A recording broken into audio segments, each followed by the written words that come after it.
L'incroyable histoire de la fausse ambassade des États-Unis située au Ghana, qui a créé des milliers de passeports et envoyé plusieurs Africains aux États-Unis, a été démantelée. Donc pendant plus de 10 ans, des Ghanéens, des Togolais et des Ivoiriens ont pu entrer aux États-Unis grâce à cette fausse ambassade qui délivrait de faux visas et des faux passeports.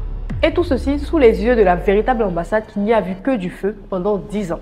Les concepteurs de cette escroquerie étaient très bien organisés. Ils avaient mis en place un système d'accueil avec chambre d'hôtel et voitures à disposition de leurs clients qui venaient de l'extérieur du pays. La fausse ambassade ne faisait pas que des passeports, mais aussi des documents qui permettaient de vivre aux États-Unis, tels que les permis de conduire et même des diplômes américains. Et tout cela à 6 000 $ la pièce. Donc il se faisait vraiment beaucoup d'argent. On se pose la question, mais qui est à la base de tout ça? En réalité, cette fausse ambassade a été gérée par une mafia turque et des Ghanéens, et aussi des avocats spécialisés dans la question de l'immigration en complicité avec l'immigration même américaine. Ce qui veut dire qu'en fait, il y avait deux ambassades. L'ambassade mafieuse et la véritable ambassade qui ne voyait rien dans tout ce qui se passait. Le plus étonnant, c'est que cette ambassade se trouvait dans un bas quartier, dans une maison un peu délabrée, avec le drapeau américain planté en haut, mais quel culot! Et tout ceci a fonctionné pendant plus de 10 ans.